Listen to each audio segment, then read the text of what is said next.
is the lovely Shamis Balgonera, and she is therapist for couples, for married couples in South Africa. Yes. Yes, okay. We are currently in the beautiful Zimbabwe, and we were just talking about what it is being a therapist and how relationships have evolved over time, some of the challenges that women are facing in their marriages, and how just making small changes internally or individually can impact our marriages, even though we feel like maybe our husbands are not doing the work or don't want to do the work.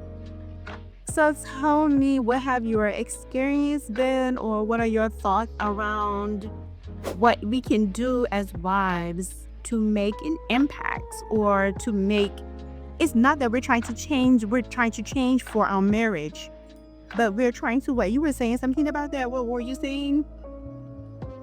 I think the core of it, what I will say is you need to be the best version of self. One thing you want to do when you look back at yourself, at your marriage, at everything, like, are you happy with the way you're acting? Are you happy with what you're doing? So usually if you're the best version of yourself, for example, if you want to be known as a kind person, how do you want your husband actually to describe you? How do you, if someone comes and says, April, or comes to your husband and says, what type of person is April? Are they going to say, is it going to say she's kind? She helps me out. She's always there for me. The environment in the house is warm. Or is it going to say like, yeah, girl gives me attitude. I can't say anything. If I try and speak to her, or she gives me an eye. So when you become the best version of you, when you realize, okay, I want to create a warm environment. I want to be described as a safe place. What are the things you do? Because if you create that safe environment, eventually you can't respond negatively to a safe environment. So if I'm your husband and I'm constantly shouting and then you shout back, guess what? We're going to have a good shouting match. Right. But if I'm shouting, you respond with kindness, eventually I'm going to be like, why do I keep shouting at her? Yes. And it's going to change how he's maybe receiving. Yeah, so the whole idea often is like, I want to be the best version of me. And if I change and I begin to act in a certain way, or be in a certain way, because we're not acting, be a certain person, the response from, he can't keep responding in a certain way. Okay, absolutely. And so in that way, that's how we're able to make changes, and then as a result, change our marriages. Yes, that's the whole idea. If I want kindness, I'm going to give kindness. Yes. Yes. And it may take time. Yes. Isn't that cool? They're going through what they're going through, and it's going to be like, the whole hope is that eventually it's like, but why do I keep shouting at her? Yeah. She's still loving me. Yeah. And it's not that I'm saying we should take abuse. No. There's a thin line there. It's not that we take abuse. But when we look back at every conversation or every argument, you see, are we happy with the way we spoke or responded? Are we happy with how we handled ourselves, how we handled our husbands? If you're not happy with the change that. If you don't like it, if you don't like how it sounds, change it. Because at the end of the day, I want to say you need to have, God forbid it doesn't work out.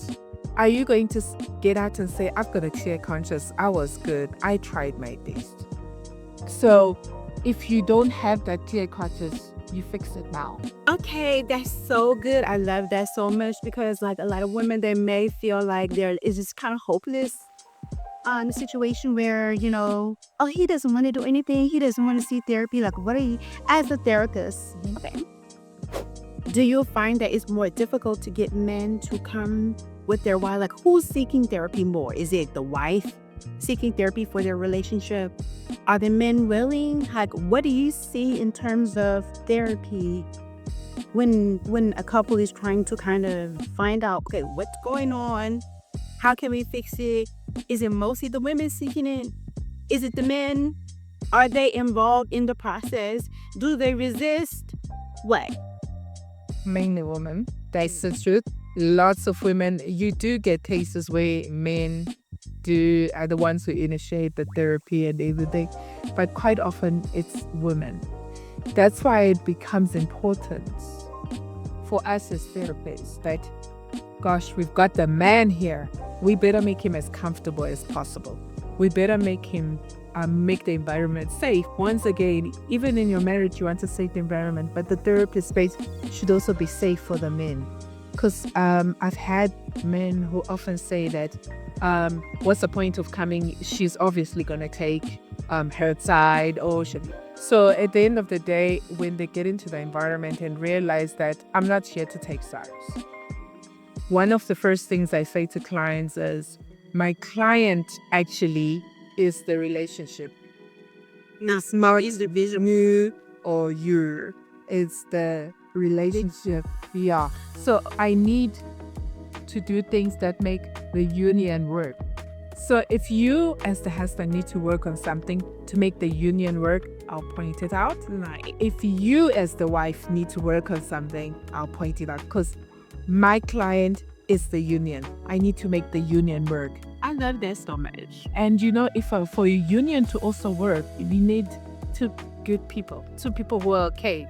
So that's why, yeah. So at the end of the day, you might find that in the sessions, we might say, you know what, you may need your individual therapy to work on certain stuff. You need your individual therapy. You mean like a therapy session? So they come in. They do their individuals so that they're okay, and then it makes it much easier to get this okay. Because two healthy people coming together makes a healthy relationship. Exactly. And when the two healthy people come together, guess what?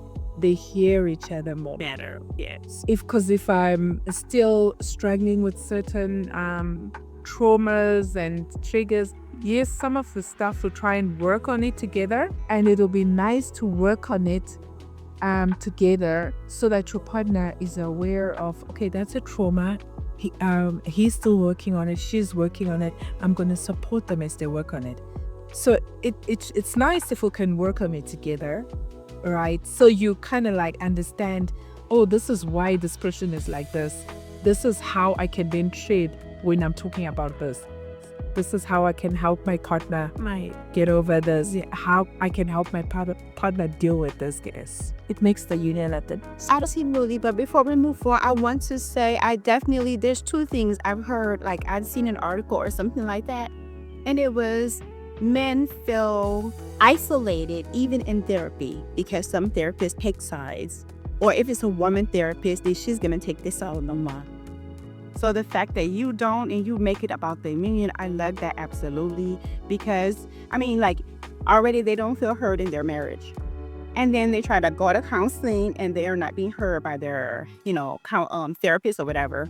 They just feel like there is nowhere to go, and among themselves as men, they don't really talk about those things. So I think that if you're seeking therapy, you should definitely look for someone like Chimiso. Because you definitely have someone who has a non-biased, non-preferential, way of handling your particular issue. The other thing is, I think that women, we have to understand that we should be that safe space for our husbands. We should be able to sit there long enough to let him kind of offload some of his things that he's facing in his day-to-day life out there in the world. Come home and have that space to just talk and download, and not see it as he's attacking you or he's belittling you or trying to fix you or change. We should be able to change for our mates. We should be able to make adjustments for each other. But when he is sharing his thoughts, opinions, situations with you, is not the time to deal with it. And women being safe spaces for their own husbands to even unload some of the things that they go through throughout their workday, their whatever, and not taking it as offense or an opportunity to finally say what they've been trying to say or whatever. But you were saying something, you had something very good to say about how they can maybe address it later or something like that. What were you saying? Well, this also applies with arguments, or if I want to bring up something, if your partner wants to bring up something that's bugging them, or they want to talk about I'm not happy with something. Let's give let's if we adopt a system of a 24-hour right of reply, call it 24-hour right of. Okay, I love that. 24 hour. Okay, cool. Cause I hate girl. At that point, quite often when you come in, you tell me that I don't like this and I don't like that, I get defensive. And like, no, but you also did that. But last week you did this and all this. And there's the kettle calling the pot black. I mean, like you did the same thing. You want me to file, but you don't do it yourself. Yeah, I know how those arguments go. Yes, I'm very well versed. So the whole idea is, okay, give a partner, whoever's talking on that day is like, okay, wait, today's my turn. So we talk about, I'm not happy with this, or this thing happened, and you just listen, you just absorb. And then 24 hours. It's really still got something to say. Yeah. Listen, okay, this is what my partner said. What does it mean? Is there something that I should work on based on what he said? Is there something I need to do better? Am I feeling attacked? And if I'm feeling attacked, why am I feeling attacked? Is it a him thing, or is it my own past traumas? Am I being triggered by what he's saying? So there's a lot of thought that goes into it. And sometimes you might just listen to it and like, oh, okay, I get what you're saying. It must be irritating when I do this. It must be doing, you don't have to get defensive. And then after 24 hours, it's like, babe, what we talked about yesterday, I hear you. I can do this better. I still feel that if we could fix it like this, you then allow your opinion, but after 24 hours. But it's also, like I say, once again, in any relationship, in therapy, when you come for therapy for couples, it's like you want to be the best version of yourself and understand yourself and know yourself. And in that space, you might know, why am I triggered? Why am I triggered by what he's saying? And maybe you just discovered something like you didn't even know you had that. You didn't even know it was bothering you. Exactly. But now, when he says it, I feel I have to go on the defensive. Right. And why am I on the defensive? Right. And it could actually be something that he actually did 7 years ago. It could be something. So now is the time to address it. Identify it, then address it. Yeah, now you can address it, but you now know why you're triggered by it. You now know why you're feeling all this about it. And then you work on it together. Right. You understand? And when you bring it up after 24 hours, you might not be so emotionally charged. So I'm not going to be like, yeah, but then you did this and then you did this. But then later you'll be like, I actually realized that this hurt me. And when you're saying it in a loving way, you may even get an apology. You may even, get to the core of why you're feeling off. It's so good. 24-hour right reply. Okay, I love that so much. That is Chamiso Vanero's signature. If you hear it, you heard it on this channel from her. Okay, that is her thing. I just want to let y'all know. Okay, and but I love this so much, and the reason why I'm just doing these interviews is because there's so many different walks of life. Yeah. There's them, there is South Africa, there is Europe, there's America, but we have some of the same problems, some of the same issues, and we can make small changes that can have a very big impact. And if we know what to do, we understand where we're going wrong, and we make small little tweaks. Sometimes we eat away at our relationship, chipping at it because we don't know what we're doing. We don't realize it. But we also help our relationships be better by chipping at it. It works both ways. Yeah. It works both ways. And what I'd even want to say on that is like, we get irritated by small things sometimes. Right. But you have to know what that small thing is. Right. That's why I go back to the space of, even in couples therapy, know yourself. Yeah. Know what triggers you. Know what you actually want from your partner. But it's not like discover. Yeah. Because a lot of times we don't know. Yeah, so you have to discover. Okay. And the reason why I'm saying know yourself, discover, go back, we lose ourselves in like if you think about it, when you're a teenager, sometimes like you got the perfect life. You know that I'm gonna get married. Well, you think I'm gonna get married, and I'm gonna get married to a guy like this, and this is what I want, and this is how it looks like. And but then you go to school, and then you go to varsity, and you're struggling to get your grades. You get your grades, you start working, and suddenly you need to be good, one of the best in the company, and then you meet someone you trying to be good in the relationship. So everything is happening that you tend to lose yourself, the core of what do I want, how does it look like. And now I meet someone, we get married, and when you get married, what happens? We're in that space of like, oh, I want this marriage to work. And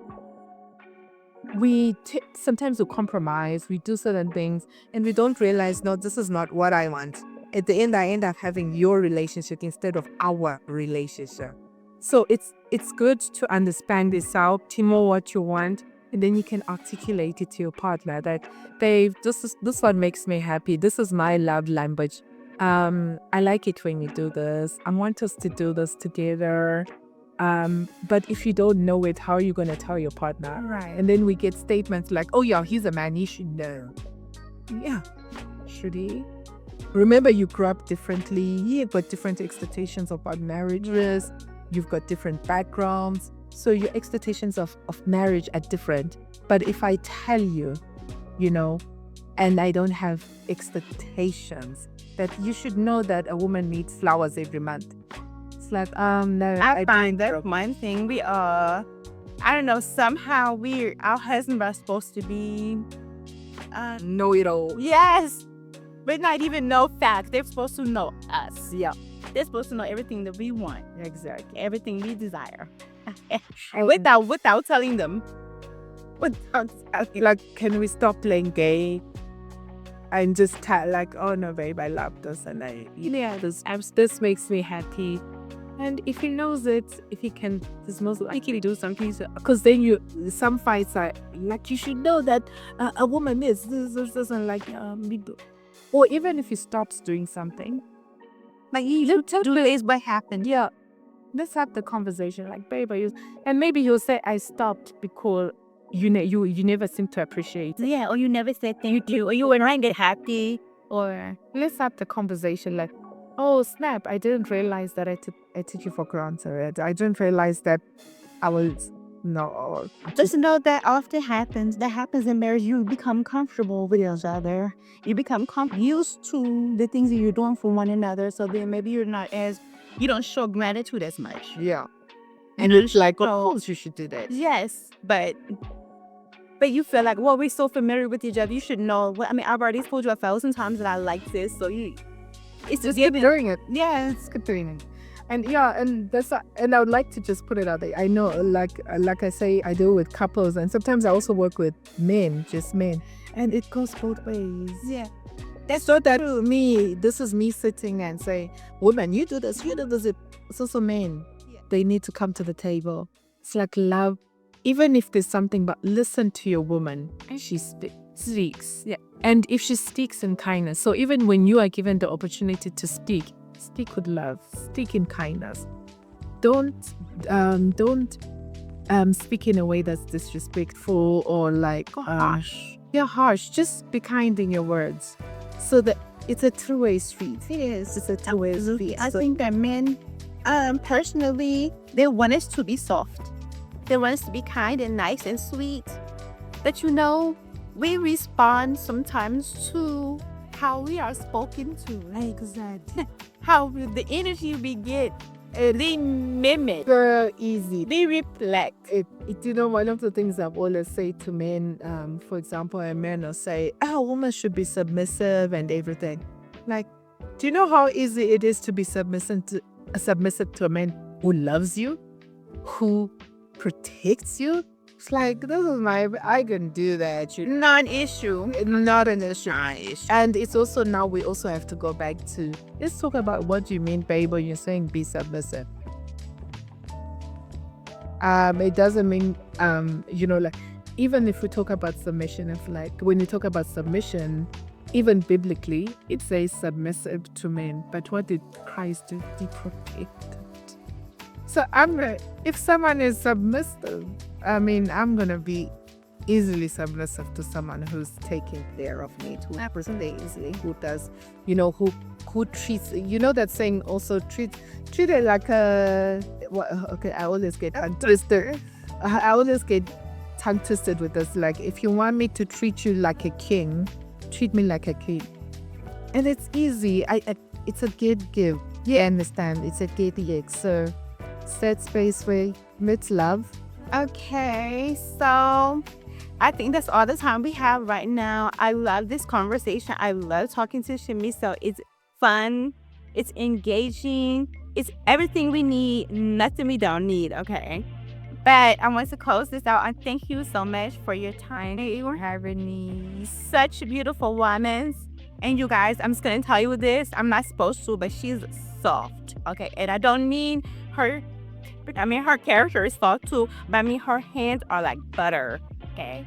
I mean, just, if she was a different kind of like a massage therapist, I would so be in her office all the time. Okay. But thank you for this conversation. Thank you for having me. Hope it will help even one person. Yeah. I'll be happy. Yes, that changes a family, that changes their children. It's far-reaching. Yeah. It's far-reaching. So that is our goal for this conversation. We want to continue this conversation across thousands of miles with other women. Yeah. If you feel like your marriage is kind of suffering right now, or you want to prevent it from suffering, seek help. There's therapists, there's counseling, there's all kinds of ways where you can improve. Yeah. And you don't have to just accept that you need to get a divorce. That is not the first step. Yeah. It's not the first step. Seek help. Yes. And I just want to say, if you go to one therapist, if you're not happy, it's okay. Change. Look for another until you're comfortable. Okay. At the end of the day, it's not that the first therapist you meet is the best. Yeah. For you. If you're not feeling comfortable, change. It's okay. I always say at the end of my first session is like, go home. Are you fit? See if you're comfortable. Are you happy with the first session? If you are, let's carry on. Okay. But if you're not, and you even want me to recommend someone, tell me what type of person you're looking for. Because therapists usually have a network. Like, oh, okay, Mel, I see what you're looking for. This person is better suited. So it's not about me holding and saying, yeah, come to me. No. If you're not comfortable with me, go to the next person. But don't just give up and say, oh, yeah, alternative. Yeah, you see, you always take the side of the woman. Yeah, or you always take the side of the man. No.